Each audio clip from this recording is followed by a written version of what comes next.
بسم الله الرحمن الرحيم الحمد لله رب العالمين الرحمن الرحيم مالك يوم الدين إياك نعبد وإياك نستعين اهدنا الصراط المستقيم صراط الذين أنعمت عليهم غير المغضوب عليهم ولا الضالين.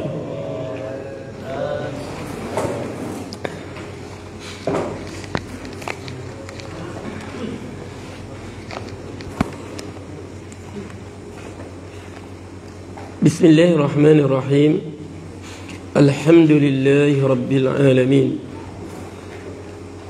وبه نستعين على أمور الدنيا والدين سبحانك لا علم لنا إلا ما علمتنا إنك أنت العليم الحكيم رب اشرح لي صدري ويسر لي أمري واحلل عقدة من لساني يفقهوا قولي.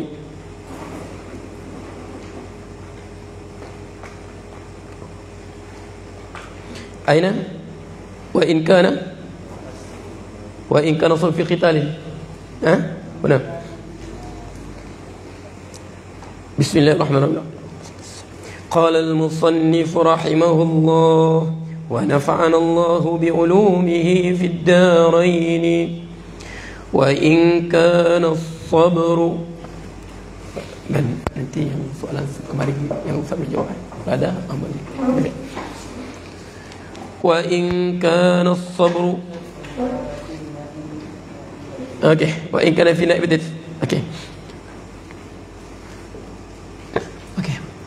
وإن كان في نائبة dan sekiranya وإن كان dan sekiranya kana adalah keadaan kana mana kana sabru sabru isim ka kana وإن كان الصبر fi naibatin pada naibah. Mana naibah? Malapetaka. Mudjiratin yang memeritkan. Kebakaran, banjir, rosak, binasa rumah, kematian. Allah sebut wa nabluwannakum bi syai'in minal khawfi wal ju'i wa naqsin minal amwali wal anfusi was thamarat. Wa nescaya sesuatu minal khawf pada perasaan takut, wal ju' kelaparan, wa naqsin minal amwal kekurangan harta benda. Tiba-tiba harta benda kamu kurang, malapetaka pada harta benda kamu. Okey, sampai sebut akhirnya sebut wa naqsin minal kematian orang kita. Jadi sumya dinamakan si'at sadrin, berlapang dada. Dia terima dengan hati terbuka. Dia ucap apa? Alladzina idza asabatuhum musibah. Alladzina idza asabatuhum musibah. Dia terima semua. Allah uji dia, dia terima dengan dada yang terbuka, hati terbuka. Dia redha apa takdir. Jadi Allah sebut apa? الذين إذا أصابتهم مصيبة قالوا إنا لله وإنا إليه راجعون.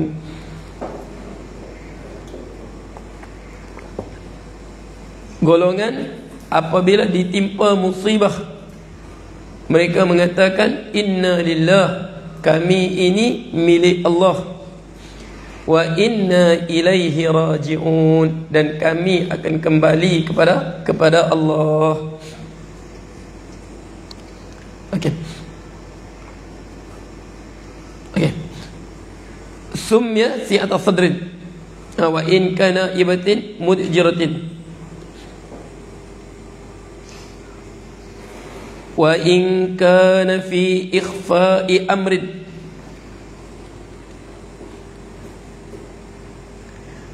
wa in kana ini wa in kana, dan sekiranya kana adalah kana kana sabru adalah kesabaran fi ikhfa'i amrin pada menyembunyikan suatu perkara. Menyembunyikan perkara, kena sabar. Ada aib rahsia orang kita simpan, kita tahu. Okey, ada rahsia keaiban orang ni kita tahu. Kita tahu. Tapi kita bersabar, kita simpannya. Sebab apa? Man sara musliman satarahullah. Man satara musliman, sesiapa yang menutup keaiban seorang Islam. Man satara musliman, sesiapa yang menutup keaiban seorang Islam, satarahullah, Allah menutup keaibannya. Jadi ingat nak menutup keaiban ini perlukan kesabaran. Perlu sabar. Kita nak jaga ni. Apa? Nak jaga perintah Rasulullah ni supaya menyembunyikan aib orang kan. Man satara musliman, siapa menutup keaiban seorang Islam ini, satarahullah, Allah tutup keaiban dia. Nak jaga rahsia orang ni perlu kesabaran. Tak sabar, tetap dia pecah rahsia tadi. Boleh? Itulah jadi macam cerita apa kita sebut tadi ni, yang kita baca dalam hadis ahkam tadi. Akhirnya terjadilah fitnah yang memecah belahkan. Terjadilah apabila tak simpan rahsia, itulah terjadi apa? Fitnah. Kita belajar dalam tafsir ayat ahkam tadi. An-namimah, namimah ni apa? Dia tukang bawa cerita. Dia suka bercerita. Dia suka bercerita dengan orang. Al-wisyayah apa? Wisyayah, dia suka tokok tambah. Okey, dia dengar satu, dia tambah jadi 3. Orang berikutnya dengar 3, tambah jadi 5. Itu jadilah fit apa? Kita fokus pengabdian diri kita pada Allah. Jangan kita banyak minta tahu dengan orang. Yang penting-penting saya kita minta tahu. Kita apa? Babul uzlah. Kita apa? Tak banyak sangat campur orang. Sebab tu kita madrasah ni tempat kita berzlah lah. Berzlah, kita bukan ambil tahu cerita orang. Kamu ada handphone ke? Tak ada handphone. Kita ambil tahu cerita orang. Kita ambil tahu apa? Tentang nahu. Kita ambil tahu tentang apa? Macam mana? 100 tolak 90 tolak 80 jadi berapa? 9 tolak 8 jadi berapa? Jadi 9. Macam mana tu? 10 tolak 9 tolak 8, jawapan apa? Jawapan dia 9. Macam mana gitu? Biarlah. Itu. Kita sibukkan dengan itu. Sebab tu doa kita apa? Allahu tama' fi ghairi matma'. Ya Allah, aku memohon kepadamu ya Allah daripada aku bersifat halabah fi ghairi matma'in, pada sesuatu yang tidak perlu dilobakan. Tak perlu halabah, tak perlu tamak. Aku berlindung, Allahumma inni a'udzu tama' fi ghairi matma'in. Ya Allah, aku berlindung denganmu ya Allah daripada ketamakan pada benda yang tidak perlu ditamakkan. Wa a'udzu bika minal israf fi ghairi masyrafin. Aku berlindung dengan Engkau ya Allah daripada aku mengambil berat suatu benda ghair yang tidak perlu diambil berat. Allahumma inni a'udzu bil israf. Aku berlindung ya Allah daripada aku mengambil berat benda apa? Fi ghairi masyrafin, yang tak perlu diambil berat pun. Wa a'udzu bika ya Rabbi. Aku berlindung denganmu wahai Tuhanku fi minasyughuli, daripada aku disibukkan fi ghairi mashghalin, pada perkara yang tak perlu disibukkan. Faham tak? Sebab kita fitnah, kita serang, kita banyak menyibukkan perkara yang sebenarnya tak perlu kita sibukkan. Jadi sini, sebab tu wa in kana fi ikhfa amrin, sebab tu kita fasad zaman ni, dia nanti kita masuk bab ni, dia kita uzlah. Janganlah banyak kita dengar apa, kita tahu cerita orang saya. Jangan terlalu banyak kita tahu cerita orang. Okey. Wa in kana fi ikhfari amrin, summiya, dinamakan. Summiya kitmana sirrin, menyembunyikan rahsia. Dinamakan menyembunyikan rahsia. Ingat ya? Benda yang payah sekali disimpan apa? Rahsia. Ingat ya? Rahsia, ingat pesan Ustaz. rahsia tak boleh lebih pada 2 orang. Rahsia tak boleh lebih pada 2 orang. Ataupun kalau perlu kita simpan rahsia ni seorang kita saja, insya-Allah. Rahsia yang kita simpan sendiri tak bocor. Biarpun siapa siasat kita tak bocor. Biarpun kita diinterogasi, kalau rahsia ni kita seorang saja tahu, tak bocor. Ataupun dua orang, insya-Allah tak bocor lagi. Tapi lebih 2 orang, biarpun bersumpah demi Allah, wallahi tallahi summa wallahi tallahi wabillahi, dengan nama Allah tallahi, kami akan dengan nama Allah kami gerasa ni, bohong, bocor. Tahu kan? Biarpun bersumpah, rahsia hanya 2 orang. 2 orang pun belum tentu selamat. Yang selamat bila? Seorang. Itu pun hati kita mampu bersabar betul. Aku tak bocor. Aku tak akan bocorkan rahsia ni. Boleh? Kalau tidak bocor. Boleh? Faham tak? Okey. Rahsia lebih pada 2 orang bocor. Tetap bocor. Lebih pada 2 orang bocor. Sebab dia kata sumya kitmana sirri, menyimpan rahsia. Tengok. Okey. Tengok ya. Rahsia lebih pada 2 orang bocor. Tengok kisah Nabi Yusuf. Okey. Selepas jelasnya isteri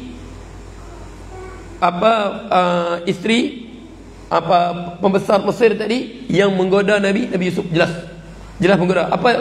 Apa pembesar tu cakap? Yusuf a'rid an hadha wastaghfiri li dhanbik innaki kunti minal khati'in. Yusuf, a'rid an hadha, wahai Yusuf, kau berpalinglah daripada ini. Sudah, lupakan. A'rid an hadha, engkau pula wahai isteriku, wastaghfiri li dhanbik, engkau mohonlah keampunan kepada Tuhanmu, isteriku. Tuan dia cakap apa? Ini Tuan dia kan? Ayat ini ustaz fikir panjang ayat ni. Yusuf a'rid an hadha, selepas apa? Selepas jelas isterinya yang menggoda Nabi Yusuf, menggoda Nabi Yusuf untuk berbuat apa? Berbuat jahat, untuk berzina. Tapi Nabi Yusuf jelas bahawa isterinya menggoda. Jadi apa Tuan dia cakap? Suami dia cakap, Yusuf a'rid an hadha, Yusuf, kau lupakan, berpalinglah ini. Wastaghfiri li dhanbik, mohon ampunlah ke atas dosamu. Innaki kunti minal khati'in, sungguh engkau ini yang bersalah. Engkau yang salah, cakap pada isterinya. Yusuf, kau berpaling. Kemudian isterinya. Sekarang zahir ayat ni, peristiwa tidak ada berapa orang? Empat orang. Pertama Nabi Yusuf, sudah tentu dia tak bocorkan rahsia. Faham tak? Nabi maksum kan? Yang kedua, isteri pembesar yang menggoda Nabi Yusuf. Yang ketiga, pembesar tersebut seorang lagi apa? Seorang daripada keluarga apa? Keluarga perempuan tadi, 4 orang. Jadi peristiwa ini tersebar keluar.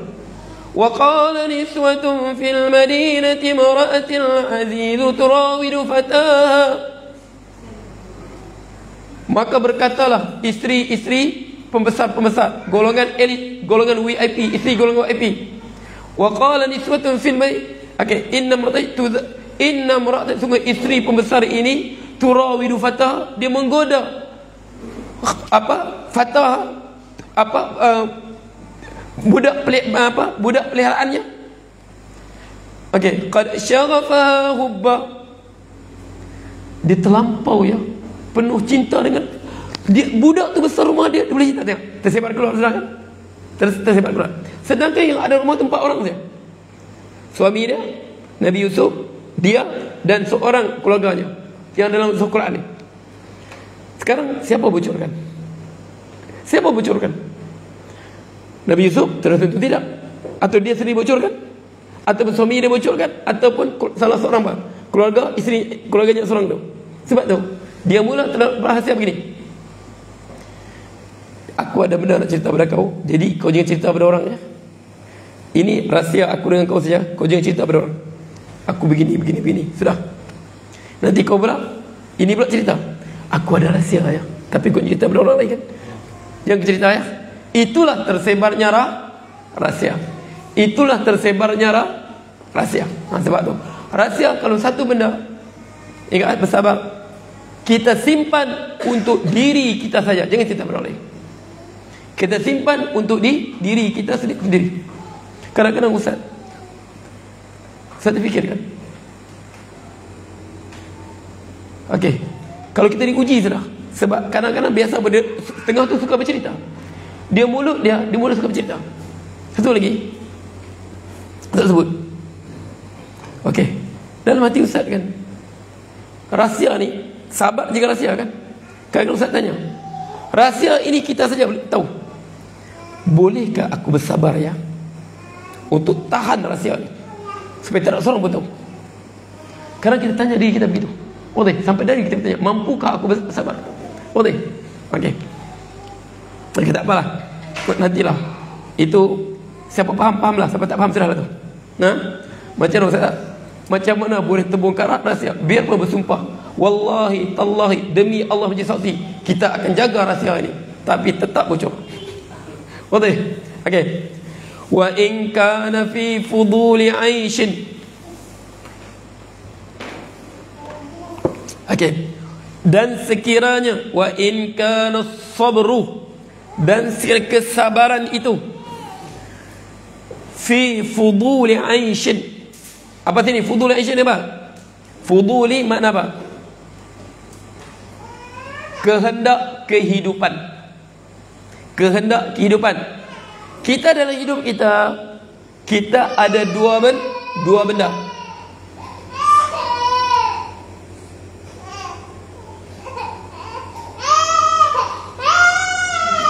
Okey, dalam hidup kita ada dua benda. Pertama, dia sebut keperluan, al-hajah. Faham tu? Dalam bahasa Arab sebut hajat. Al-hajatu hajat. Yang kedua kita sebut sebagai kehendak. Kehendak ni apa? At-tahsinah. Kehendak kita, tahsinah. Contoh,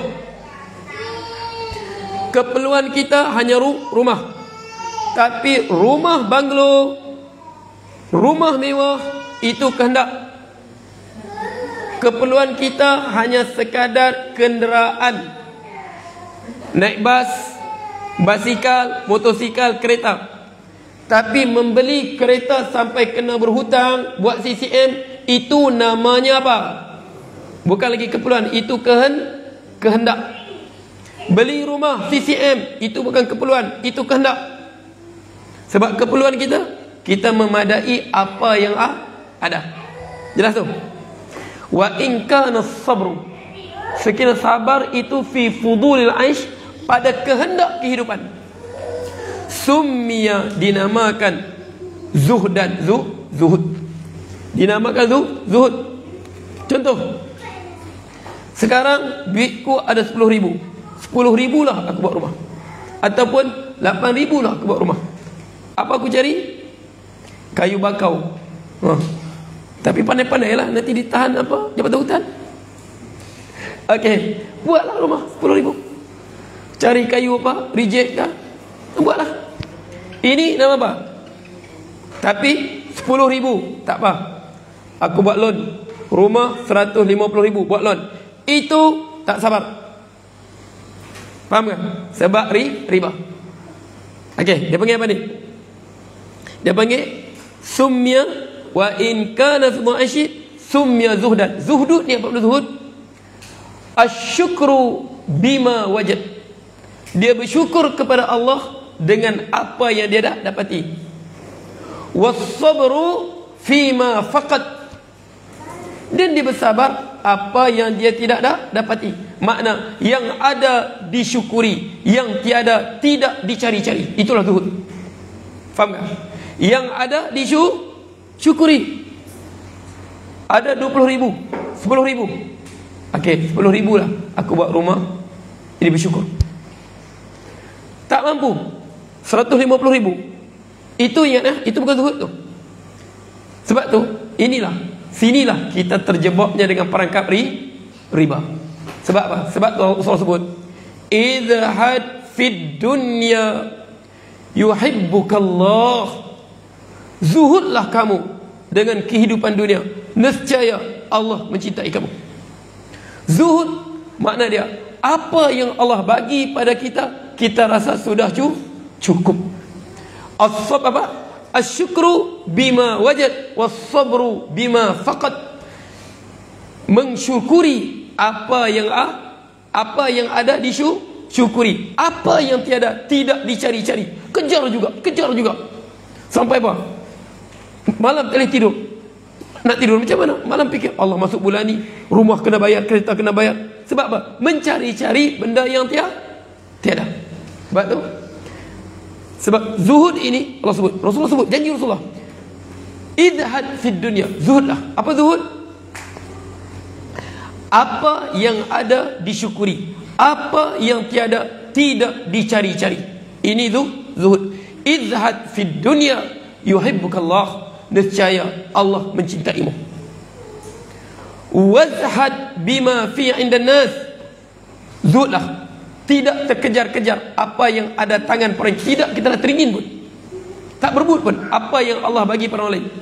Yuhibbukan nas, nescaya orang lain pun suka dengan kau. Nescaya orang lain pun suka dengan kau. Okey, jelas tu. Sebab tu ya, letak dekat kita hidup kita apa? Kita hidup kita untuk Allah cinta kita. Jadi jadilah jalan yang Allah cintai kita. Sebab tu kita sekarang kita belajar bukan ekonomi Islam, kita belajar ekonomi kafir. Sebab tu saya kata, ekonomi kafir ini, siapa belajar ekonomi? Hafiz? Ala ma akhadta al-ittifaq.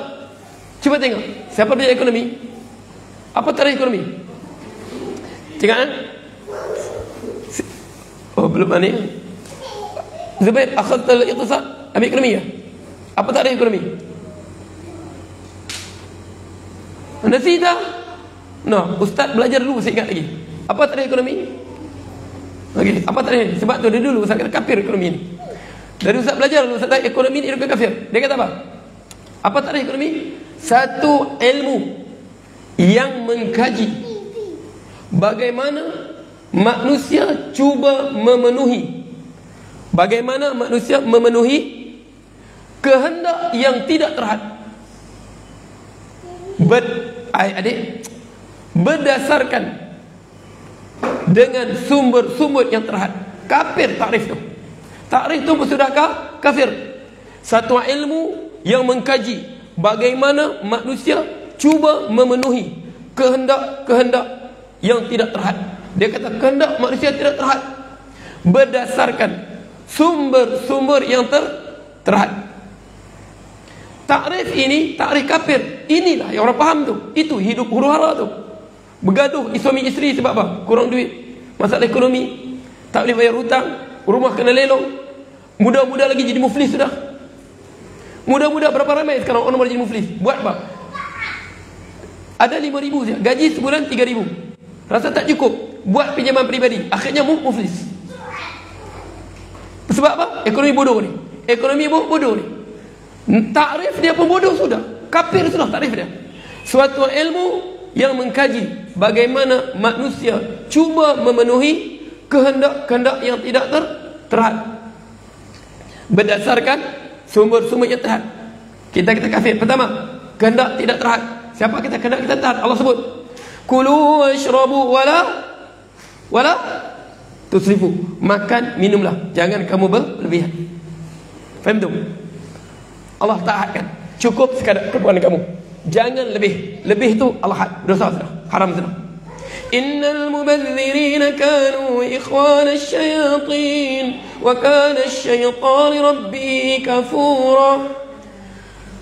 Lebih daripada keperluan kamu membazir saudara syaitan. Dia membazir sudah. Mengapa Allah namakan orang yang hidup suka berbangga-bangga dengan kekayaannya, kemewahannya ni, membazir ini saudara syaitan? Sebab apa? Sebab apa? Sebab dia melahirkan sifat hasad. Tengok manusia, ini keluar tunjuk kereta baru. Oi, dia tu miskin pada aku, mana boleh aku lebih pada dia. Faham tak? Membazir, dia membazir, ini tambah lagi membazir. Masing-masing saling berlawan. Nah, rumahnya 2 tingkat, mana boleh rumah aku kena 3 tingkat, mana boleh aku kalah dengan dia. Dulu di sekolah bodoh, dia nombor terakhir dalam kelas, mana boleh aku kalah dengan dia. Faham tak? Penyakit yang tersembunyi. Sebab tu Allah mempersaudarakan orang yang membazir ini berbelanja lebih pada keperluannya sebagai apa? Saudara syaitan. Sebab apa? Masing-masing membawa kemudaratan pada orang lain. Allah mempersaudarakan dia dengan syaitan. Okey, terhad. Tiba-tiba kita tidak terhad. Takrif yang kedua lagi kafir. Dia sebut apa? Bagaimana manusia cuba memenuhi kehendak yang tidak terhad berdasarkan sumber-sumber yang terhad. Siapa kata sumber terhad? Allah sebut apa? Walillahi khazainus samawati wal ard walakinnal munafiqina la yafqahun. Bagi Allah khazanah di langit dan di bumi yang tidak terhad. Walillahi khazainus samawati wal ardi. Bagi Allah khazanah di langit dan di bumi. Walakinnal munafiqin la yafqahun. Tapi orang kafir memang kafir sudah. Tapi kalau orang mengaku Islam, dia risau. Habislah, di mana sumber kita nak cari lagi ya? Di mana lagi? Hai, mana lagi sumber kita? Habis sudah. Tak ada sudah sumber kita. Munafik Allah sebut. Munafik. Sebab Allah sebut walakinnal munafiqina la yafqahun. Tapi orang munafik saja yang tak mengetahui benar. Dia rasa sempit. Habis sudah sumber kita. Tak ada sudah. Sebab sumber terhad kita mana sumber terhad? Kehendak manusia bagi kita. Okey. Manusia satu ilmu. Tak apalah, kita nak terbalikkan perbahasan ilmu kita. Satu ilmu bagaimana membicarakan hukum syariat yang Allah letakkan, yang Allah beratkan, yang Allah hadkan ke atas manusia sebagai hambanya di muka bumi ini untuk menguruskan sumber-sumber Allah, rezeki-rezeki Allah, nikmat-nikmat Allah yang tidak terhad. Apa tarikh ekonomi Islam? Tak apalah, kita letak apa? Okey, hukum fiqh ni satu ilmu muamalah kita, satu ilmu yang membincangkan bagaimana umat manusia ini menguruskan sumber-sumber ekonomi, nikmat-nikmat Allah yang tidak terhad berdasarkan firman Allah, wa in ta'uddu ni'matallahi la tuhsuha. Sekiranya engkau menghitung nikmat Allah, tak terhitung. Boleh. Yang tidak terhad. Okey. Bagaimana dengan apa? Dengan kehendak dan keperluan mereka yang dihadkan oleh syarak. Boleh. Jelas. Tenang hati kita. Kehendak kita terhad, keperluan kita terhad, tapi nikmat Allah tidak terhad. Sebab tu orang beriman hidup relax saja, tak susah hati. Sebab apa? Allah ada walillahi khazainis samawati wal ard. Tapi walakin munafiqin la yafqahun. Orang tak faham hakikat ni, orang munafik. Boleh? Letak sini. Jangan risau rezeki kita. Sebab Allah sebut walakinnal munafiqina la yafqahun. Orang munafik saja tak faham benar, tak faqih, bodoh. Boleh? Tengok. Wa in kana, sekiranya as-sabru, sekiranya kesabaran itu ala qadrin yasirin, dengan kadar yang sedikit saja, minal khududi, daripada apa? Khudud, bahagiannya di dunia ini sikit saja.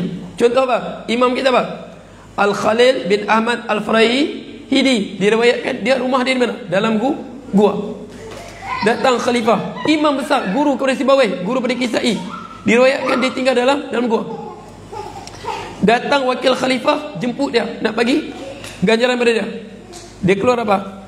Dia kata apa? Dia keluar sekeping roti. Bagi tahu khalifah, selagi mana roti di tanganku, jangan datang tak perlu, aku tak perlu dunia kamu. Sedangkan manusia perlu ilmu dia. Guru pada apa? Guru pada Sibawai. Kemudian siapa? Kita baca dalam fiqh tu, as-fa'lu Sokluki, sokluk. Mana sokluk? Tak ada duit langsung. Pakaian dia dengan isteri kadang-kadang berganti. Imam As-Sokluki, imam besar mazhab Syafi'i. Faham tak? Ini sebab sumia dinamakan qanaatan, dinamakan qanaah. Wallahu ta'ala a'lam. Assalamualaikum Ustaz, macam mana menghadapi hujan di lalu ini?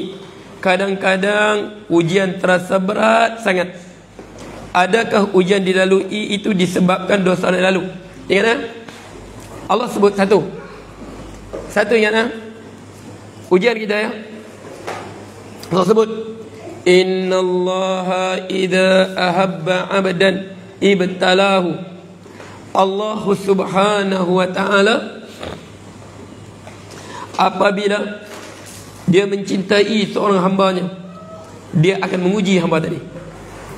Dia akan uji. Faman radiya, maka dia redha ujian tadi. Dia pun sebut, ya Rabb, raditu bika rabba, Tuhanku, aku redha engkau Rabbku yang menguruskan kehidupanku, yang mentakdirkan kehidupanku. Raditu bika rabba. Dia redha. Faman radiya falahu redha, Allah juga akan redha padanya. Okey.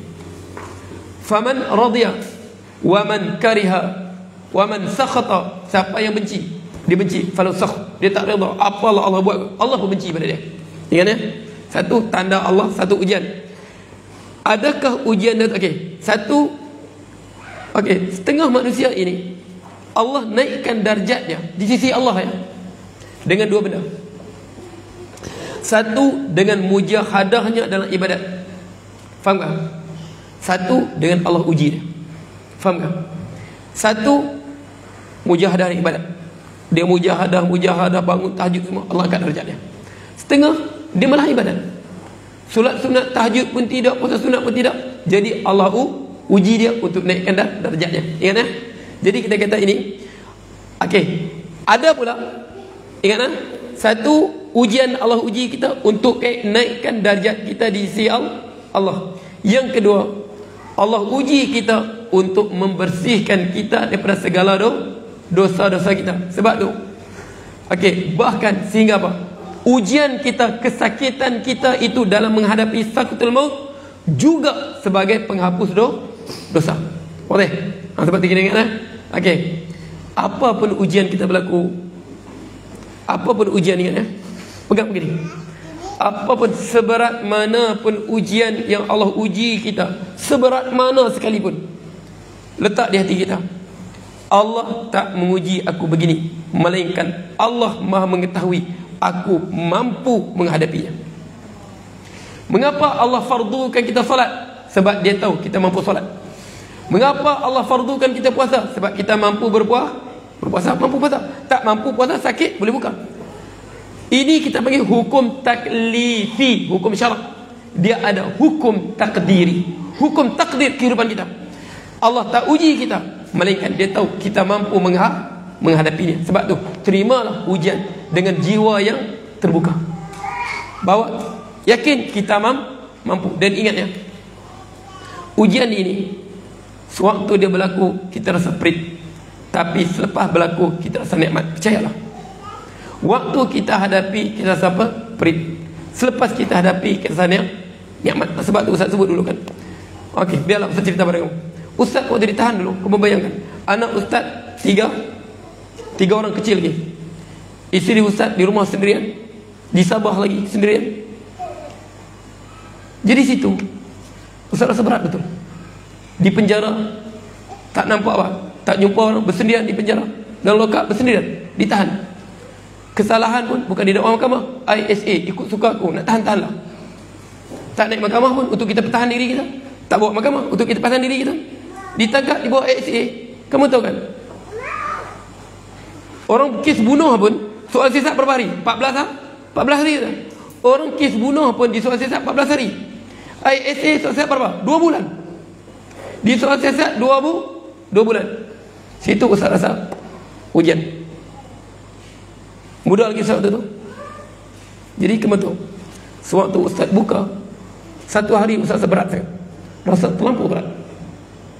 Mereka soal siasat ustaz daripada jam 8 sampai jam 1 pagi. Rasa meloyong badan, letih badan, letih otak. Ustaz balik, tiba-tiba mereka bagi ikut Quran. Sebulan lebih tak bagi Quran. Nak mental kita. Kamu tahu Ustaz buka Quran, buka ayat apa? Tiba-tiba buka Quran, jatuh apa? Wasbir li hukmi rabbika fa innaka bi a'yunina. Bersabarlah dengan ketentuan Tuhanmu, sesungguhnya engkau berada di bawah penjagaan kami.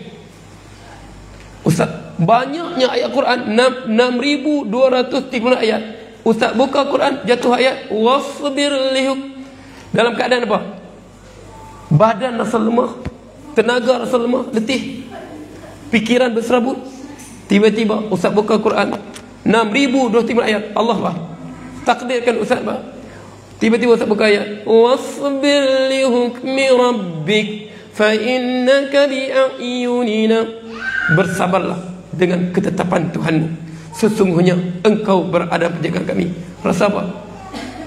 Terus rasa lapang dada, macam terbang jiwa kita. Rasa macam apa? Terbang, rasa macam melayang kita, ringan terus tubuh kita. Ingat ya, itu ingat ya, pegang betul. Allah Maha Adil, Allah Maha Adil, Allah Maha Adil. Setiap dia buat kepada kita ada kebaikan untuk kita. Allah masyhad. Jelas? Okey. Assalamualaikum Ustaz. Okey, ada pencerahan tadi guru ke kanan kiri Ustaz salah sebut kan? Assalamualaikum Ustaz, mohon pencerahan. Nabi ke kanan, guru ke kiri, kita ikut kiri atau ini Ustaz telah jelaskan, boleh rujuk balik. Ustaz telah terangkan apa maksud begitu ya. Okey. Assalamualaikum Ustaz, bolehkah kita menderma untuk orang non muslim yang meninggal dunia? Okey. Boleh tak boleh? Boleh. Boleh kita menderma untuk orang non muslim meninggal dunia? Boleh. Untuk keluarga dia boleh. Sebab Allah sebut apa? Okey, Rasulullah sallallahu alaihi wasallam, para sahabat, mereka pada awal Islam mereka derma sebab orang Islam kurang kan di Madinah. Mereka hanya derma pada orang bukan Islam, orang musyrikin lagi. Orang keluarga mereka musyrik, mereka derma je. Tiba-tiba orang Islam semakin ramai, jadi mereka cukuplah kita derma pada orang Islam saja. Jangan derma pada orang kafir, musyrik jangan derma, derma untuk orang Islam saja. Sebab orang Islam semakin ramai.